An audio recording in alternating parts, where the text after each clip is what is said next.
Hello and welcome to Daily Politics on Trust TV, reaching you live from the nation's capital in Abuja. I am Ayuba Ilia. Now, following the conduct and outcome of the OSUN governorship election, many have lauded the Independent National Electoral Commission, INEC, for a peaceful election.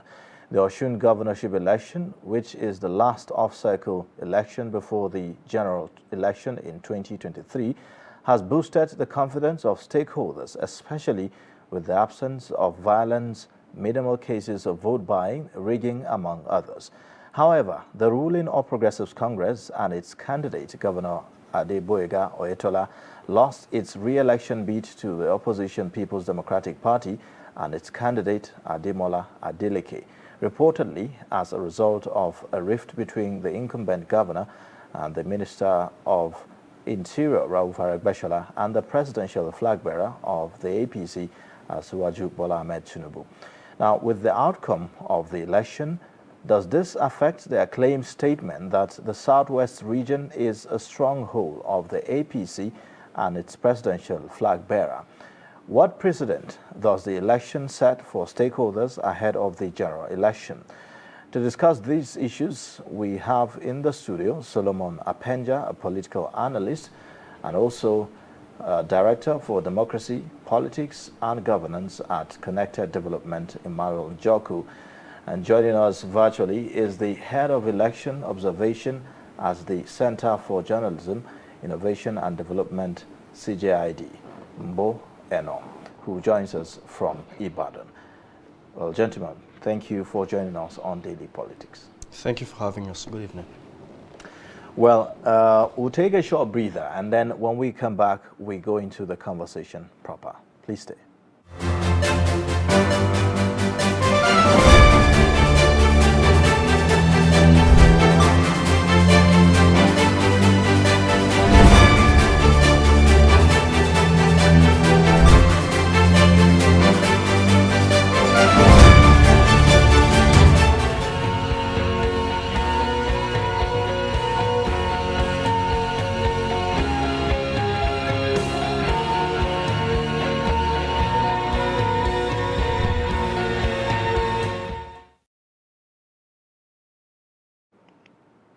All right, thank you for staying. Now let's go into the discussion proper.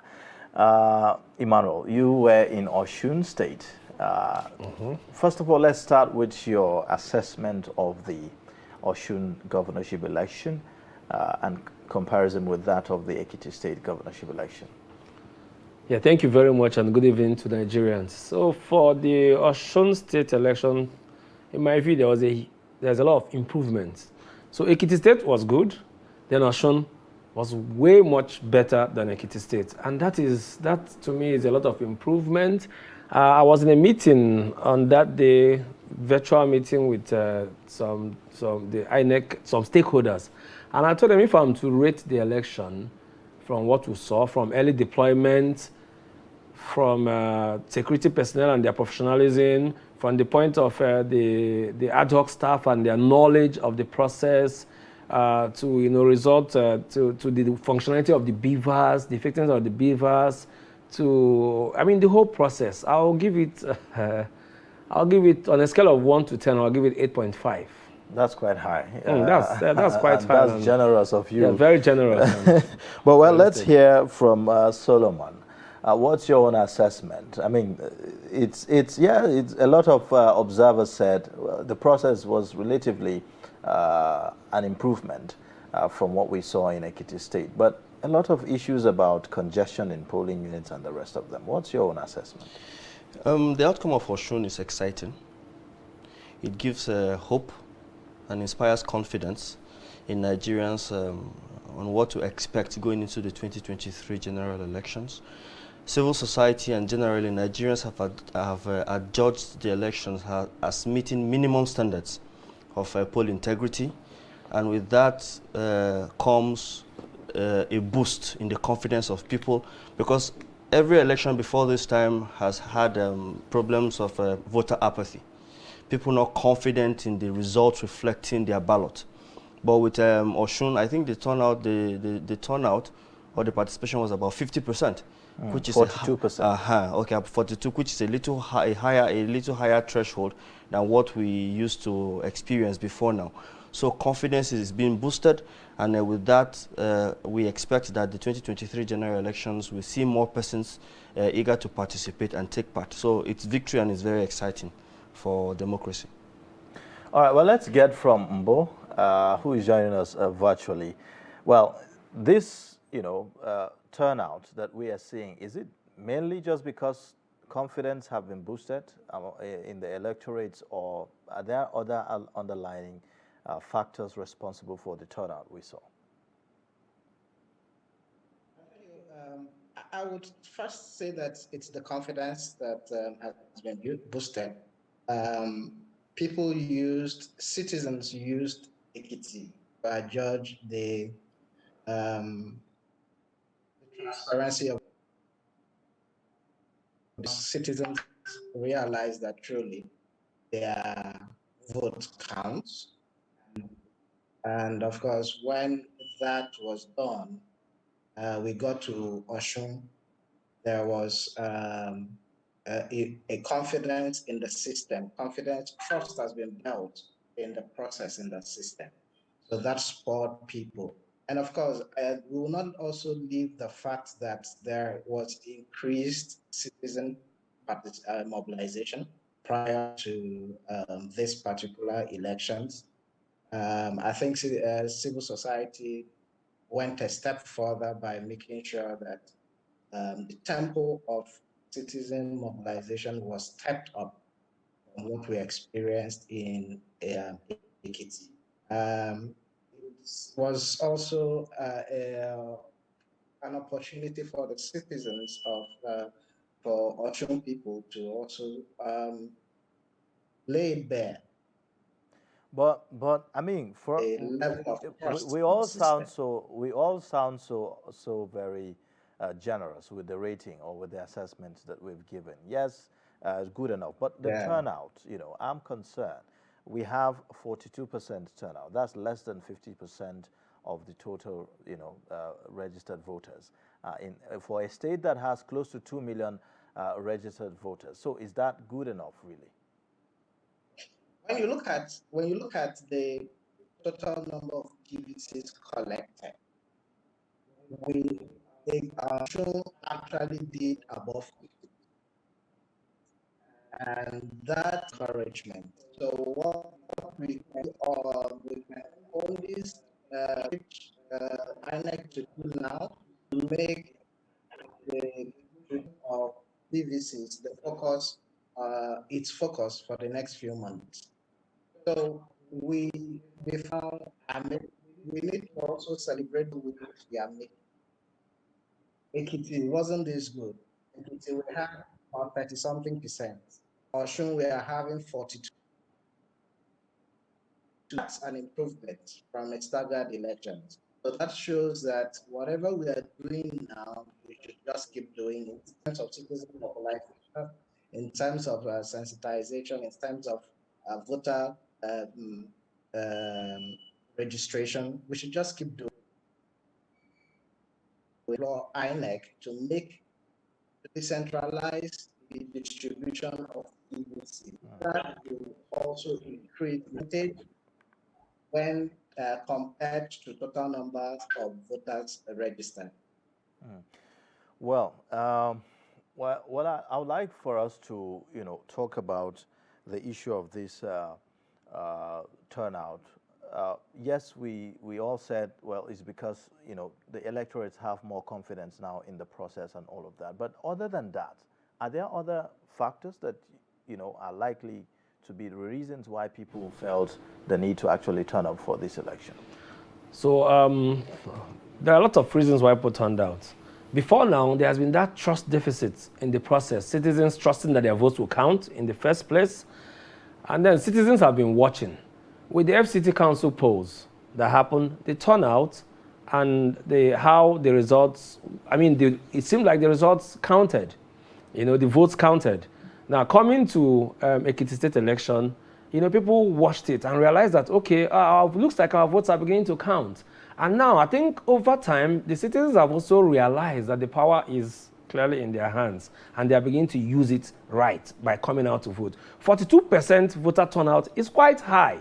And mind you, these are real numbers. In the past, when you see 20% voter turnout, that year back in the day when it was easy to manipulate numbers and put in a lot of numbers there and call results. When they used to do manual accreditation, when one person would do multiple thumb printing and they come out to this result. So if you're seeing 42% voter turnout, that is a huge improvement that we should build on ahead of 2023 general election. So it is good. And like he mentioned, when you look at the number of people that collected their PVCs, and you are seeing that 53% or so of them turned out to vote. Mind you, before that election, there was a lot of violence, a lot of activities happened before that election. People died.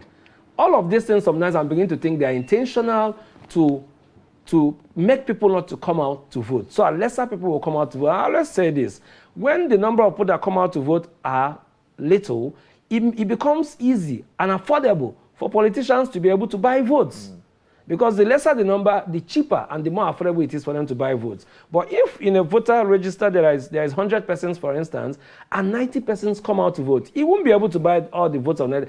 Moreover, there are lots of Nigerians who you can never buy their votes. But when we leave voting to just the rural population of mostly people who are ignorant, are below the poverty belt, it makes it easier for these guys to buy votes. So 42% voter turnout is very impressive. It shows that people are beginning to participate more. It shows that people are beginning to trust the system more. And it's showing that the votes are beginning to count. All right, well, how much of impact is this new technology that INEC is deploying in this election, the BVAS and also this, election results portal whereby people can actually see for themselves even as the process is ongoing and all of that? How much of impact does it have on this? Tremendous. In the sense that before now, it used to be possible for politicians to manipulate elections, either at the point of voting or at the point of collation. But with this technology, and that is why I think every Nigerian should be excited for the Electoral Act 2022, because now the votes count. Now power is in the hands of the people. They buy the votes now, because they know ballot snatching is no longer in vogue. It wouldn't help you. Stuffing ballot papers no longer will help you. So you must get the votes, because BVAS accreditation is biometric based. The fingerprints or the facials must be read. And the votes that are cast at every polling unit must tally with the numbers accredited. And with the e-transmission of election results and e-collation too, it now puts the election results ahead of the machination of politicians. Because where politicians play their magic most times is that collation between from the polling unit to the ward collation to the local government, super racks, and then before it comes to the general collation, they doctor numbers there. But this time, with the innovations in the new Electoral Act, before it leaves the polling unit, the results are snapped, and the results are entered into the machine, and they are sent to an INEC database. So even before they go to collation, INEC already has an idea what the result from every polling unit is. This makes it impossible for anybody who has intentions to manipulate results to do that. And again, if you see from OSUN, you see that if you take note of what happened in OSUN, Nigerians are aware that the electoral officers have a duty to ensure that the results are entered into the BVAS and sent to the data bank before they leave. There were instances of people insisting that that was done before they left there. And even when some complained they didn't have network, citizens volunteered Wi-Fi to ensure that is done. So these innovative ideas has taken our election a notch higher than what it used to be. All right, well, let's hear from Mbo, who is virtual. Well, despite the review of the polling units by INEC, we still had cases where, there's this congestion of voters in certain polling units. In fact, from what one of the civil society organizations reported, about 246 polling units had about 1,000 or more voters. So that clearly is a problem. How do we move away from that? I personally witnessed a polling unit that had over 1,107. um, voters are in the Ijesha ledger. I think of whatever INEC did of polling unit delineation needs to be reviewed. We cannot have a situation where we deploy more officials to those polling units. There could be multiple voting points on voting units, and it also make things a little bit faster. Still voting as at 6 p.m. That's, I mean, um, it's something we really need to worry about going into 2023. If we only had about 42% of turnout now, um, what we should be thinking, looking at a situation where we get to about 60-70% voters turnout, which may likely happen late in 2020. How do we reduce the waiting time of voters? That's not also that's something that INEC also needs to look into, so that we do not discourage.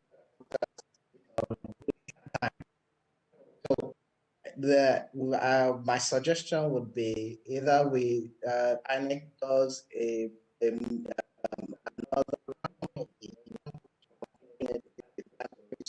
but what could be easily done would be to have multiple voting points within the same polling unit, which is one thing that INEC should consider for large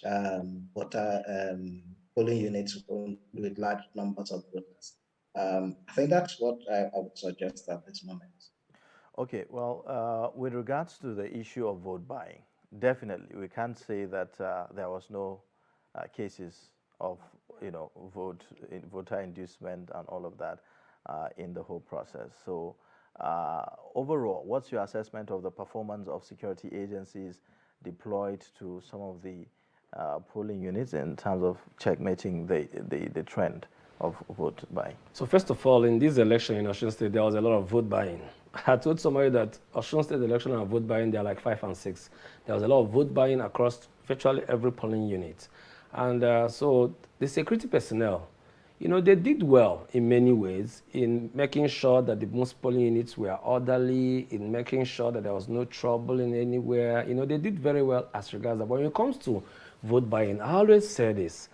Myself, when I walk into a polling unit, in less than 3, 4, 5 minutes, I'll be able to tell you the person buying the votes or the person giving the tally. So, in some cases, after you finish voting, you're not immediately giving money. You're giving a tally that you now take to where you will go and collect your money from. So when myself, who has no security intelligence of any sort, walk into a polling unit, and in 5 minutes I can tell you that that's the guy that is paying for votes. So it becomes disturbing a bit to see that every polling unit in this election had at least 4 security personnel. And there were 3,753 polling units, I think. And at the end of the election, because there was vote buying literally in every polling unit, I would have expected that the police would have made arrests of hundreds of persons that were caught trying to do vote trading. But that didn't happen, just a handful of persons that they arrested. So going forward, the security personnel, either they need to be trained to know, now assuming that they've not been trained in this particular way, because I know it already. So I think they should be trained more, because it is their duty. INEC, as an institution, their duty is to come and conduct an election.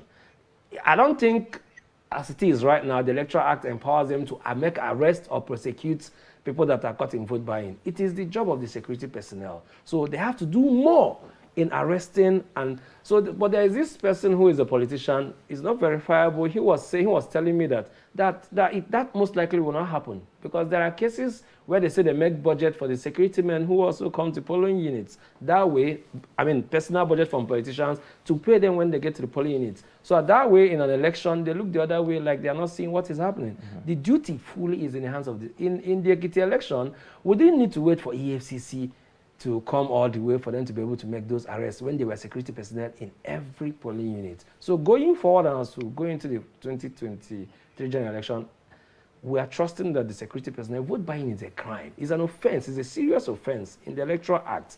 With, if you are found guilty, there's a jail time attached to it or a fine. So it shouldn't be something that we should tolerate. But the vote buying has gone really high. And I tell you, in 2023 election, with the outcome of Ekiti election and with the outcome of the OSUN election, and seeing how the power has gone back to the people, and seeing that the Beavers is a game changer that insists on the human coming for him to be able to vote. Politicians are going to engage more in vote buying. Other means, they are going to engage more in vote buying because that's the only way around that they are trying to manipulate this election. If you listen to all electoral stakeholders who participated in the OSUN election, the only issue that they are talking about that was a real major challenge is vote buying. So ahead of 2023, I foresee vote buying going to be even a bigger challenge. So the security agencies need to rise. But beyond that, it's not just the security agencies. It's your job, the media.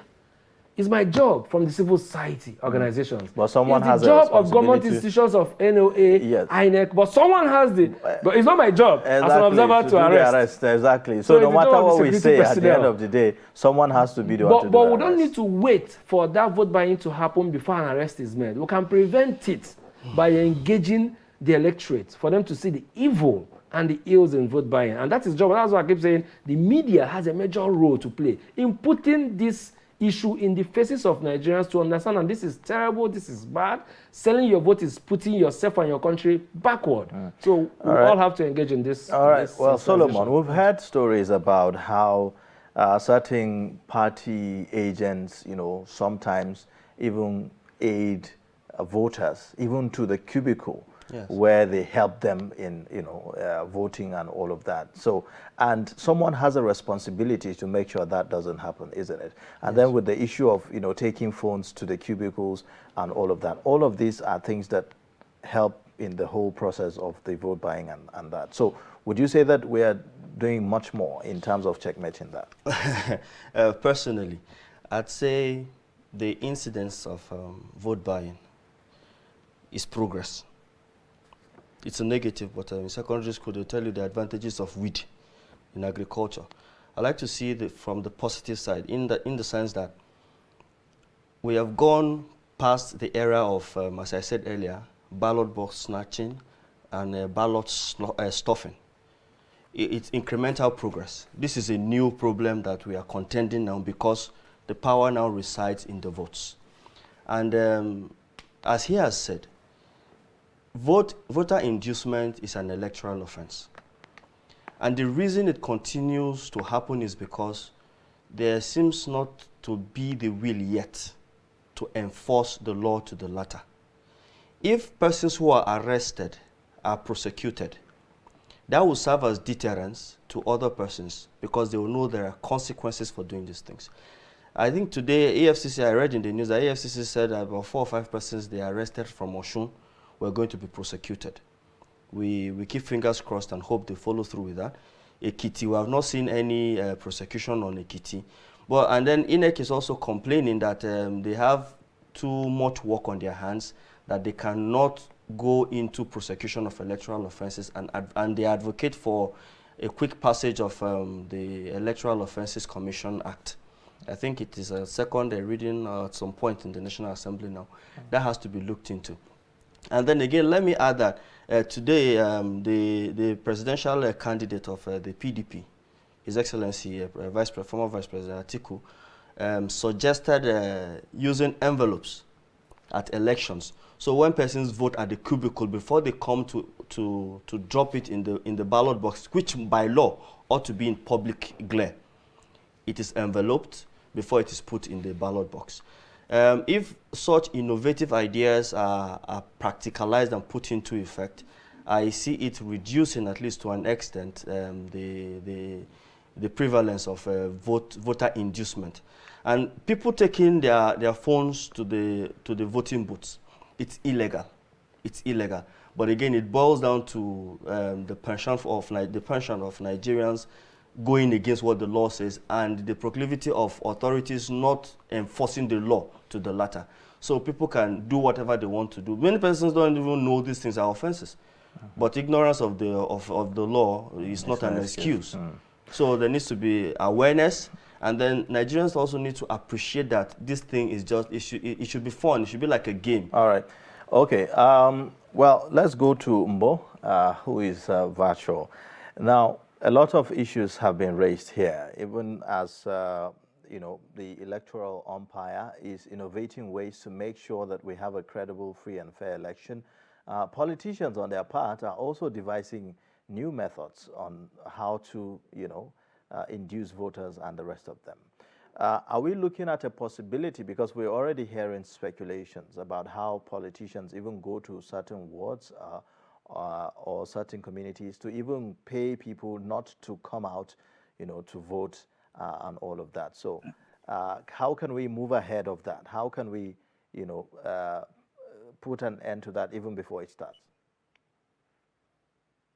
Well, first thing I would say is to train the people that have the sole responsibility as offenders on the guide and the provisions. Before I answer the question, I want to say while in Oshun, I had experience with one of my observers who was restricted from taking pictures on the field, not pictures within on I mean at the polling booth, but within the polling unit by a police officer. At if officer felt, oh, people are appearing in it, but the guideline clearly states that you are permitted to take pictures and videos. And after I had explained to him, it was like, oh, okay, he didn't know that. I told him, yes, that's what the law, that's what the guideline states. So there's an issue of ignorance. How many of the 17,000, 20,000 police officers that are deployed really see the INEC guideline or and the guidelines of the elections going to marshal security? How many police officers even know the content of the new electoral acts that is being used? Mm. So clearly That there's a needs need to be for. taken care of. It needs to be trained. Straight to your question, for politicians, I think the thing we need to do is to it falls back on the security agencies. They also need to step up their game in terms of investigation, in terms of intelligence gathering. And once these politicians are caught trying to disenfranchise citizens from exercising their rights, they are prosecuted, they are named, they are shamed. Politicians don't want their names mentioned for bad things. And that should be the same thing for any polling party agents caught in a polling unit. Evidence, the pictures should be all over the place. There should be naming and shaming. That's a way to start. All right, then. Well, thank you. We'll be taking a short break now, and then when we come back, the discussion will continue. Please stay with us.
right, thank you for staying. If you are just joining, you're watching Daily Politics, reaching you live from the nation's capital in Abuja. You can also watch this live on all our social media platforms and also on our YouTube channel.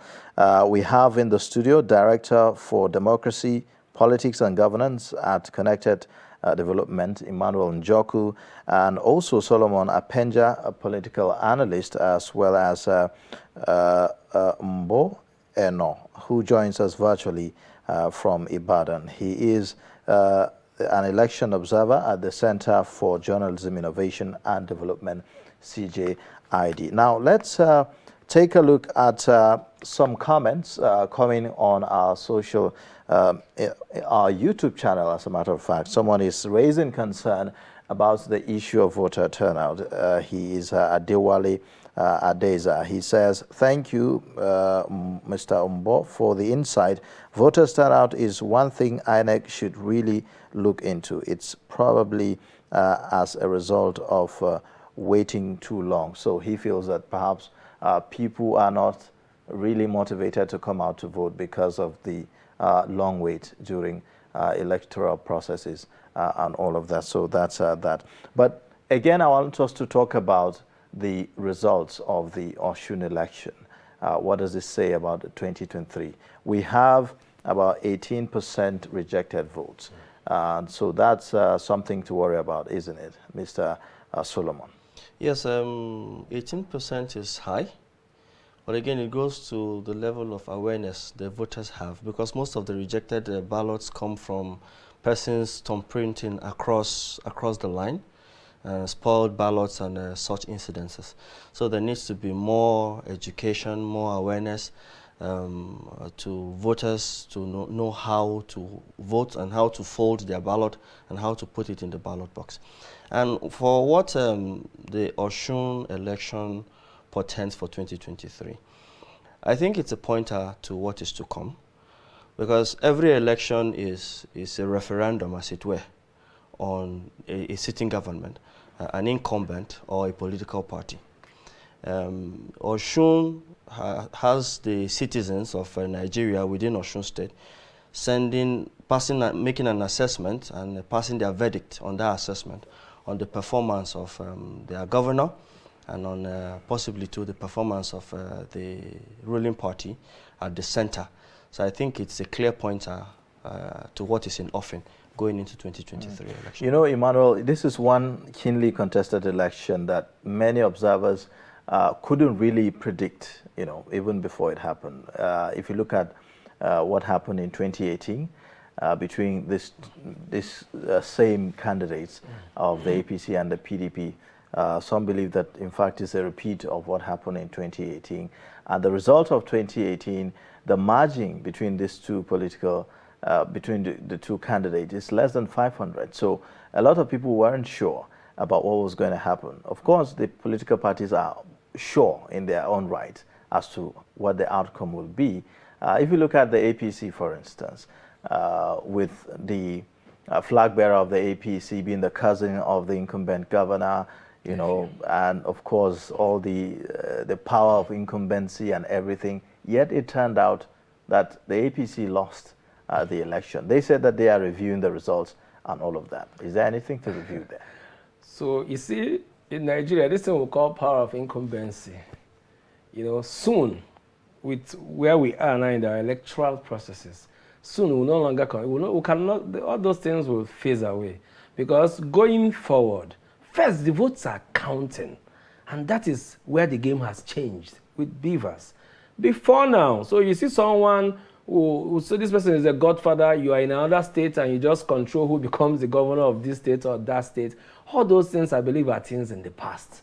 Now going forward, the candidates who have presented themselves the most to the citizens, the popular candidates, are going to be winning elections. It's no longer business as usual, where a godfather somewhere says that it has to be, you will be the governor and you become the governor. We've had people running for the presidency saying that I made you governor. You don't make people governors. It's the citizens that decide who will lead them. It's citizens that elect. So when people come out and say, I made you governor, going forward, we're not going to hear that going forward. That era has passed. That era has passed. In 2022 general election, I will say this, and you can take me on it anytime.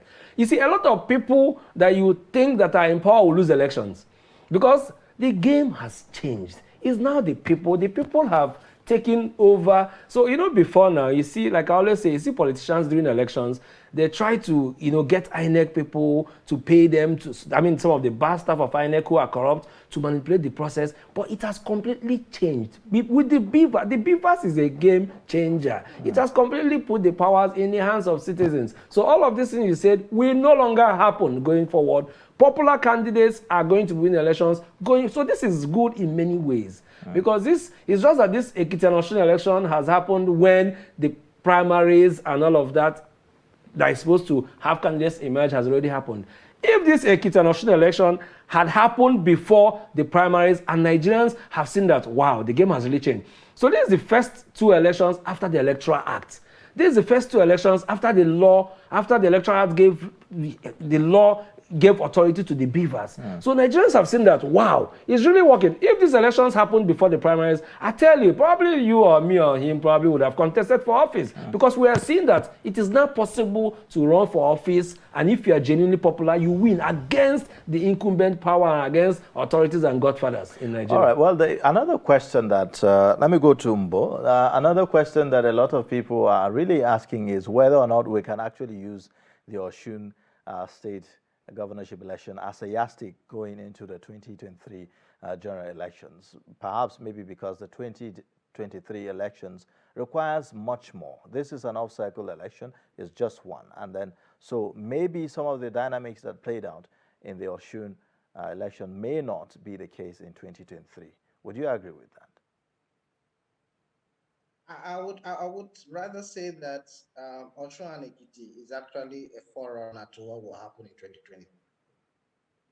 A lot of, yes, I agree that there might be a few changes in the dynamics, but largely this is like setting a precedent for what is to be expected in 2023. We will still see a higher number of voters turn out. We'll see hopefully get to see a stronger network for the Beavers to operate. And already we know that paper trail in the electoral process, incident forms have been eliminated completely. So we should see an increase, better outlook of the elections in 2023. Whatever has happened in the Osun is a foretaste of what is to come. So basically, it will get better, but it will not be to the negative. Rather, it will be better in terms of positive. Okay. So I wanted to make a correction to what he said. To what Mbo said. He talked about the network of the Beavers. No, the Beavers is an offline device. The Beavers doesn't need network to work at the polling units. The Beavers needs the network to work at the point of transmitting the result. And this is how it works. So, just the same way you are in a place where there is no network and you send a WhatsApp message to somebody, it doesn't go. But once you get to a point where there is network, it drops. So the Beavers is an offline, it's just an Android device that the data of all the registered voters in that polling unit has simply been preloaded into the Beavers that will be brought to that particular polling unit. And once you come by model accreditation, either your fingerprints or your facials, once you put it, it pulls out your record that is already in the data and it accredits you. So it doesn't need network in any way for it to function. Just put that out right there. One thing INEC has done in Ekiti, after the Ekiti election, we talked about this and we said, should we really praise INEC? We said, well, not yet. Reason being that Ekiti State is a small state. There is nowhere in Ekiti State that you will spend more than 2 hours to reach any other part of Ekiti State within 2 hours. Ekiti State had 16 local governments. Ekiti State had just about 920 20 or so thousand registered voters. Now we'll move to Osun State. Osun State has 30 local governments against 16 in Ekiti State. Osun State has 1,955,000 registered voters against the 900,000 registered voters in Osun State had 1,955,000 against the 900,000 in Ekiti State. So, and Osun State is a way bigger state. INEC deployed more ad hoc staff. INEC deployed more. So, Osun State has some difficult to reach areas. So we can say that based on this, INEC, one thing they've succeeded in doing, and I think that was their target, to show Nigerians that this is what we can do. In as much as they deployed 21,000 police officers to that state. That's about 6.5% of the total population of our Nigerian police. But then the idea was to showcase and to build that trust among citizens to know that you need to prepare to participate in the next election. So it was great and it was good. So it was a good outcome. All right, Solomon, to what extent will some of these changes or reforms, if you like, will impact on the issues of accountability in governance? Now power is returning back to the people. That is the essence of democracy. Democracy is participatory. The people are the sovereigns.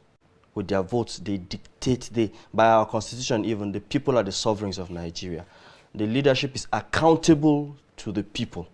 So with this, it is expected that as time goes on, as our democracy deepens, those in position of authority will become awoken to the consciousness that they do not have the power, that the power resides in the people. And with that would come respect for the wishes of the people, because they know that after 4 years, they are going to have to come back to the people. And when they come back to the people are going to, as I said earlier, run a referendum on their time in office through their votes, wielding their votes, and they will make a verdict whether to reward with 4 more years or to punish by saying the one you have done, it have to do, as we speak in a pidgin English. You've done enough, we're not satisfied with your performance, and we do not want you to go any further than you have done. So going forward, this puts power back in the hands of the people, and it would make leadership more accountable. I expect that to make people in position of authority more open to listening to the opinion of the citizens, because no politician wants to be punished by the people. Yeah. And that's the difference between our kind of, before now, a politician can just sit in his office and brag about and be impudent to the people, because deep down he knows that the people don't matter, because the votes really don't count. But with the subconsciousness now being built, that the votes really do count. In the minds of the politician, they will always have the remembrance that 4 years is not a very far time away. So I think it should get governance better. All right, but that also comes with a responsibility on the voters in terms of voter awareness, voter understanding of democratic processes, and general workings of government and all of that. Because yes, we now have a process that is much more better. But if voters are assessing the performance of a candidate or of a person who is vying for a certain political office, what are the parameters to look at? We've heard certain narratives that have been churned out. I mean, the past few weeks, we've seen narratives about religious affiliations, how that they determine electoral outcomes and all of that. So on the issue of the voter, what should the voter now bear in mind, even as they, embark on electoral processes? So you see, every voter's expectation is limited to his exposure and his level of awareness and his level of education, And frankly, we can't get every voter to even know what they expect. But then every voter, they have basic issues. There are primary health care centers across every local government, and 98% of them are not working. Every voter goes on the road. They ply on the roads, and most of their roads are death traps. Every voter, feels insecurity. If they are not secured, they know this. Every voter understands that the cost of rice or beans keeps going up every day. Every voter, one way or the other, even the people that ride the keke, people that ride the okada, sometimes they pay tax, and most times they even pay multiple, they experience multiple taxation. Now, before these people come into office, these things will take time. And, electoral processes and electoral development is not a 100-meter dash, it's a marathon. So, these people have seen the guy that the PDP candidate that just won the election. He's been telling them that when I come in, I will ensure that salaries are paid at so and so on this date every month. He has told them that he was heavy on primary health care centers because he criticized the government in power that the primary health care centers are not working. The primary health care centers are the health care nearest to the people. And he has said that he will make sure all of them are working. They've made these promises that the public primary schools will start working. So citizens' expectation will now come from what you are promising them. Are you delivering it? So citizens, first of all, will hold these people responsible based on the promises that they... So elections are transactional. Right. You are coming, you are telling me this is what you want to do for us. We are going to hold you responsible for doing it or not doing it, and based on that, we'll either hire you or fire you in the next election. All right, let's give this time to Mbo to give us his final word on this discussion. I think my final words would be that need to hold their leaders accountable. To the good people of OSUN State, you have elected a new leader. You start to hold your new leader right from the first day he gets into office, not midway through. Then my other word to INEC will be try as much as possible to decentralize the distribution of the PVCs so that many more Nigerians have access to these PVCs. And finally, try as much as possible to debunk a lot of information going around. A few weeks ago, we saw PVCs in the gutters on videos and all of that. There have been early debunking of this or confirmation or early statement from the body will really help in doing the integrity of the electoral body. Thank you. All right, Solomon, let's get your final word. What do we expect moving forward? I expect 2023 to be an election which shows the extent to which our democracy is maturing. I encourage Nigerians to keep the energy going, the move to get registered, the enthusiasm.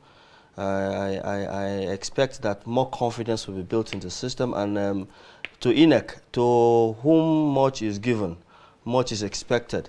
As Nigerians repose confidence in INEC, INEC should also ensure that they do not fall short of the expectation of Nigerians.